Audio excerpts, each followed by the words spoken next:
Do you have a 3.5 Toyota Sienna and you need to replace the spark plugs or remove the ignition coils? I got an idea.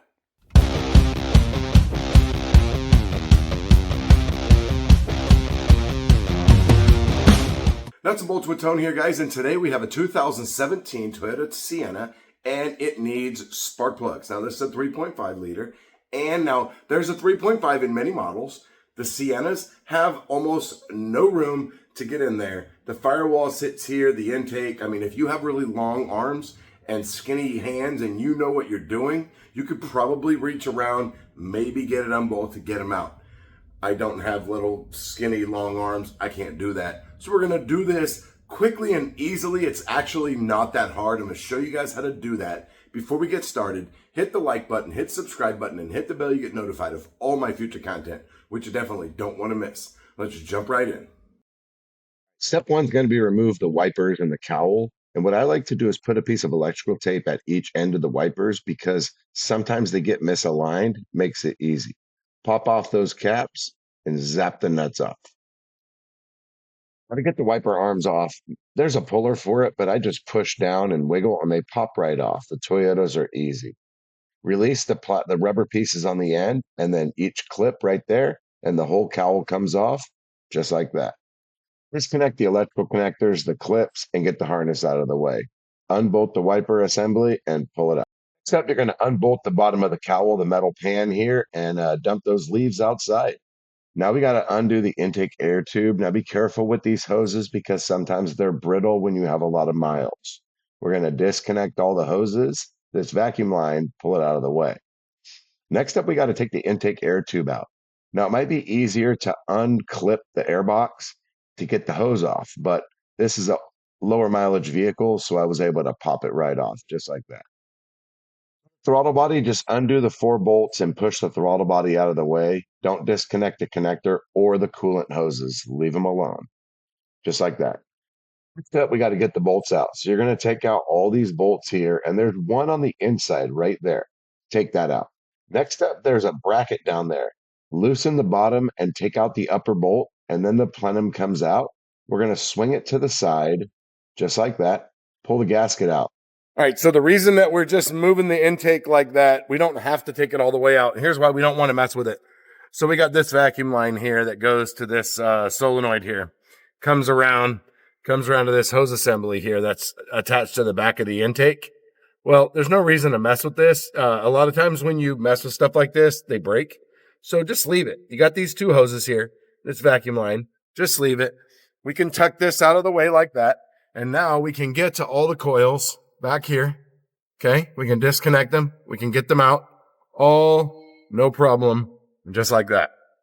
They're going to look just like this, but back there. So, going to be 10 milli bolts right here for your coils. All right, you get the coils out. You can depress this tab right here. And sometimes it's a little hard you can't push it enough. So you use a little screwdriver, lift it up a little bit, kind of helps get it off. Okay, you can see how these coils are oriented in different ways, okay?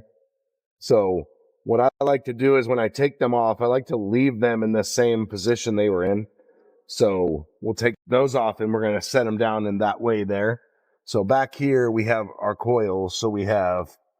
So back here is a little bit tricky because you can't really see. So we got this first one here. Okay, and then this one goes sideways. And there is a protective boot over it.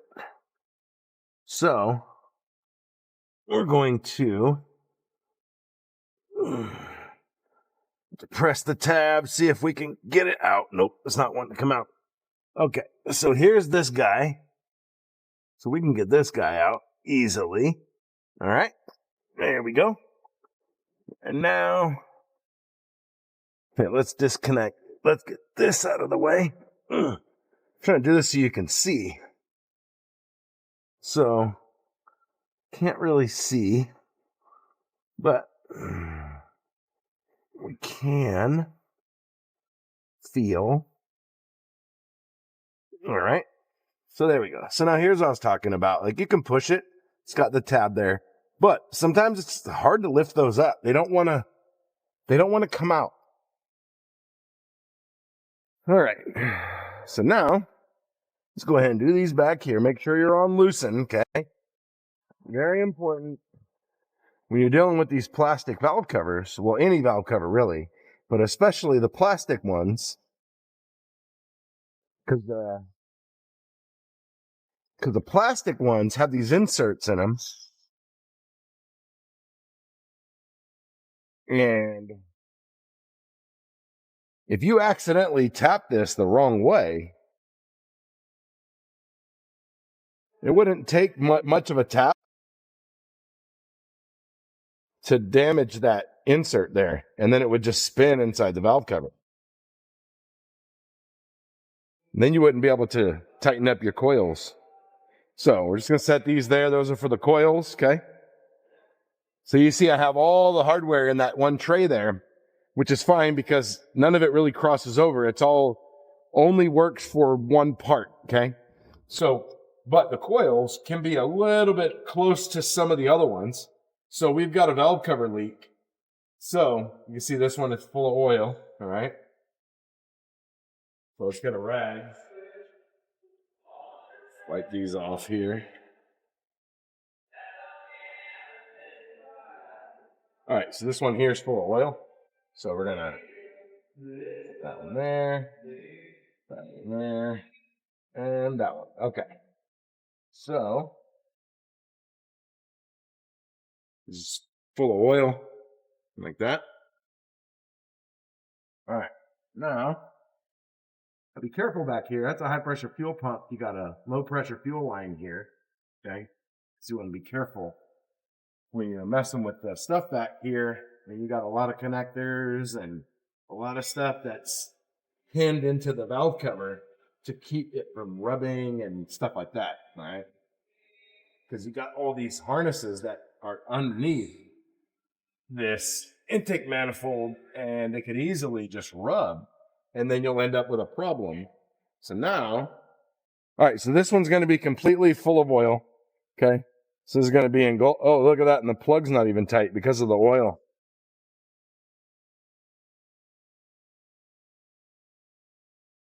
All right, so there you go. Shows you how much oil was on that.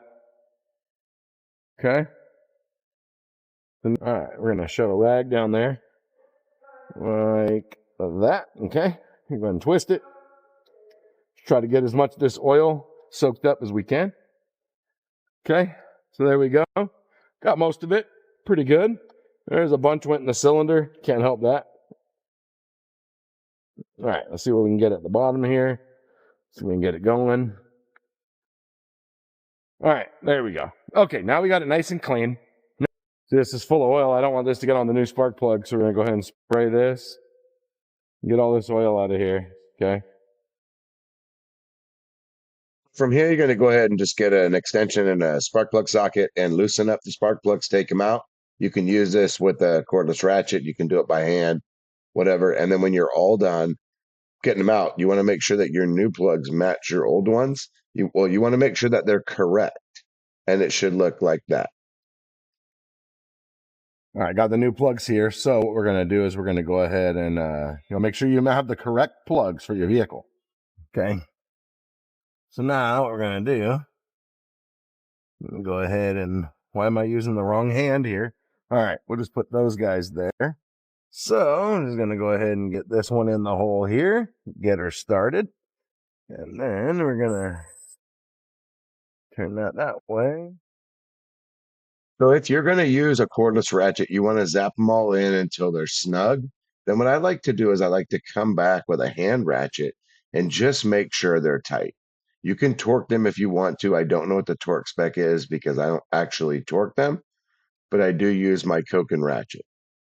After I get the spark plugs in, I like to put the coils in, and as I put them in, I connect the connector, get the bolt started, and I do this for all the coils. And that way, efficiency purposes, I can come back and just snug down all the bolts at one time. And I use a 1/4 inch cordless ratchet, but you have to be careful and you have to be varying on the trigger because once that it starts to snug, you have to stop because it will rip the threads out of the valve cover or it will spin the insert if you over tighten it. So you're just going to go through, snug them all up. Any debris that's around here will fall into the cylinders, which goes directly onto the back of the intake valves and then into the engine if the valves are open. Okay, so this you just want to wipe it off. You don't need to sand it. You don't need to do any of that. Wipe it off. This is pretty clean. This is a low-mile vehicle. The customer came in and requested this repair. And so from here, you're going to go ahead and wipe all this down. All right. You want to be careful too, because sometimes, like red rags, they leave lint. Okay. So red lint can create a problem sometimes. All right. So be careful of that. And sometimes if you have oil in these little channels here, when you put your gasket in, the gasket won't stay. So now we're going to go ahead and made in Japan. Look at that. We got an official, proper gasket for this Toyota. All right. Go ahead and put that there. So now from here, we're going to go ahead and see how this goes here.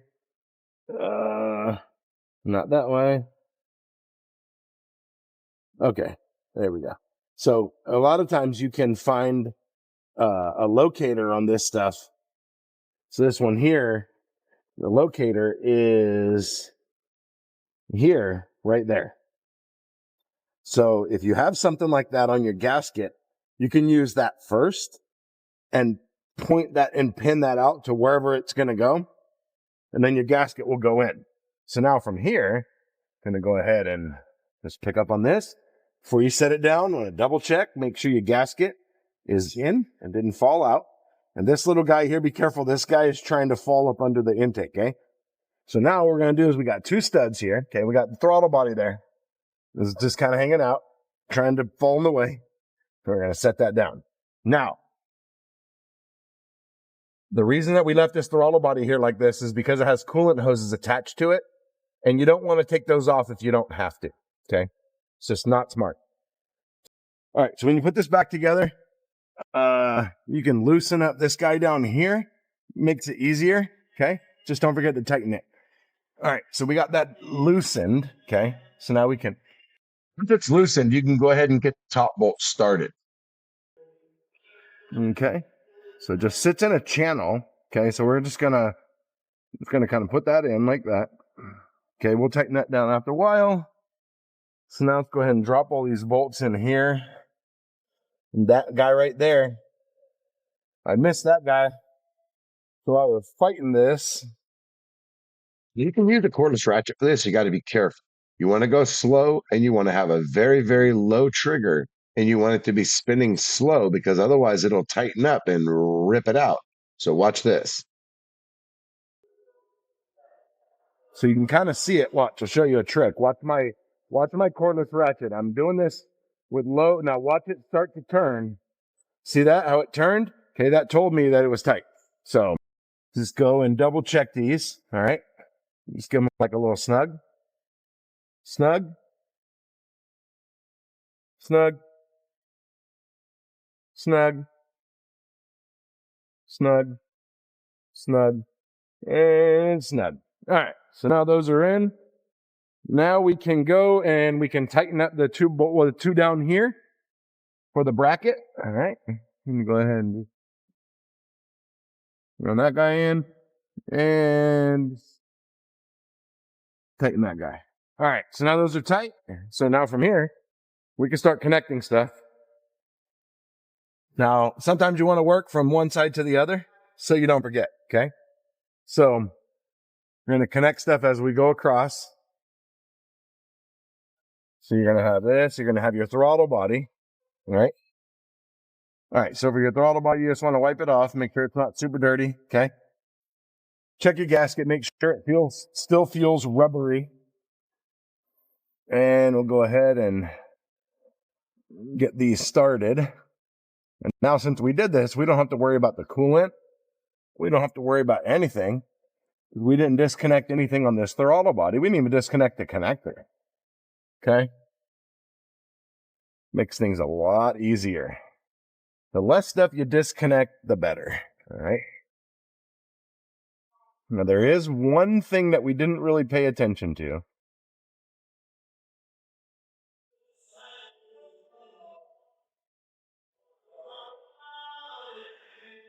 All right, now let's go ahead and snug that up. Oh, don't make sure you don't let that happen. You can catch on fire. Okay. We're just going to go ahead and get these started.